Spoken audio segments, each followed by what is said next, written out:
महात्मा गांधी जी का जीवन सत्य और अहिंसा के ज्ञान से भरा हुआ। उन्होंने भारत को स्वतंत्रता दिलाने के लिए एक अनोखी राजनीति का चुनाव किया। 2 अक्टूबर सन 1869 को पोरबंदर में जन्मे गांधी जी ने केवल एक राजनीतिक नेता के रूप में नहीं बल्कि एक विचारक और समाज सुधारक के रूप में खुद को स्थापित किया। दक्षिण अफ्रीका में अपनी पहली संघर्ष की कहानी से लेकर भारत में असहयोग आंदोलन और नमक सत्याग्रह तक गांधी जी ने हर कदम पर जनमानस को संगठित किया और उन्हें आत्मनिर्भरता का पाठ पढ़ाया। क्या आप जानते हैं कि उन्होंने बिना किसी हथियार के लाखों लोगों को एकजुट कर ब्रिटिश साम्राज्य के खिलाफ खड़ा कर दिया। गांधी जी का सामान्य जीवन, उनकी अद्वितीय सोच और महानता का सफर आज भी लाखों लोगों को प्रेरित करता है। क्या आप तैयार हैं उनकी अनकही कहानियों का आनंद लेने के लिए? हेलो दोस्तों, मैं राहुल चरित्र आपका मंच पर आप सभी का स्वागत करता हूं। दोस्तों, इस कहानी की शुरुआत होती है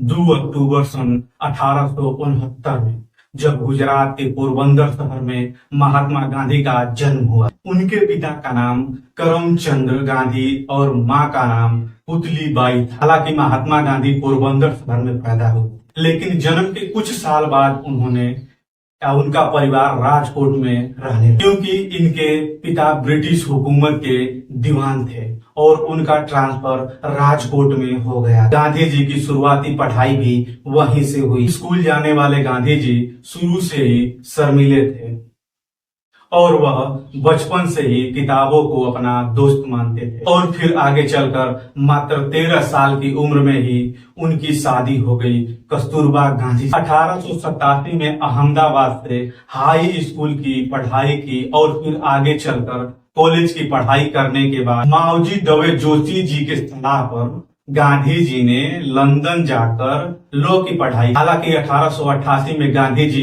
दूसरी बार पिता। इसी वजह से उनकी मां नहीं चाहती थी कि वह परिवार को छोड़कर कहीं दूर जाए, लेकिन कैसे भी करके अपनी मां को मनाया और 4 सितंबर 1888 को लंदन पढ़ाई के लिए चले गए। और फिर 1891 में अपनी पढ़ाई पूरी करके वह अपने वतन भारत वापस आ गए। हालांकि विदेश में पढ़ाई करने के बावजूद भी भारत आने पर उन्हें नौकरी के लिए काफी भागदौड़ करनी पड़ी। और फिर 1893 में दादा अब्दुल्ला एंड्स कंपनी नाम के एक भारतीय कंपनी ने उनको नौकरी दी। हालांकि इस नौकरी के लिए साउथ अफ्रीका जाना पड़ा वकालत के काम। और दोस्तों, साउथ अफ्रीका में बिताए गए हर साल गांधी जी के जीवन के सबसे कठिन समय में से एक था, क्योंकि वहां उन्हें भेदभाव का काफी सामना करना पड़ा।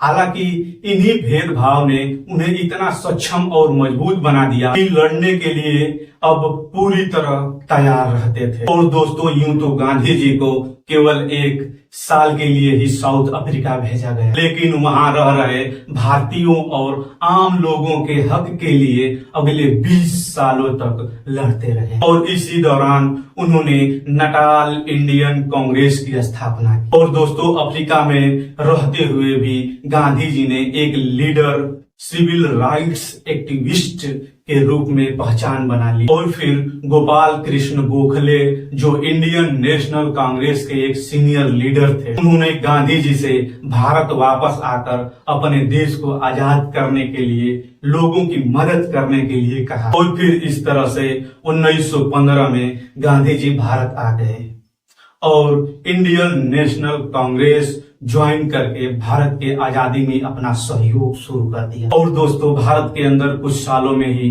लोगों के चहेते बने। और फिर अहिंसा के मार्ग पर चलते हुए उन्होंने भारत के लोगों में एकता की गांठ बांध दी। यहाँ तक कि उन्होंने अलग अलग धर्म जाति के लोगों को एक साथ लाने का काम किया और विभिन्न आंदोलन और सत्याग्रह चलाया। जैसे चंपारण 1917 में गांधी जी ने चंपारण बिहार में दमनकारी नीति के खिलाफ अहिंसात्मक आंदोलन सत्याग्रह की शुरुआत की। गांधी जी के हस्तक्षेप ने नील के किसानों के पक्ष में ध्यान आकर्षित किया और सामाजिक न्याय की प्राप्ति मिली। इस आंदोलन के दौरान गांधी जी को लोगों ने बापू, जो सुभाष चंद्र बोस द्वारा दिया गया नाम, और महात्मा गांधी रविंद्रनाथ टैगोर द्वारा दिया गया नाम से संबोधित करने लगे। 1922 में गांधी जी ने असहयोग आंदोलन चलाया, जिसके तहत ब्रिटिश वस्तुओं का इस्तेमाल भारतीय लोगों ने लगभग बंद कर दिया और तब यह आंदोलन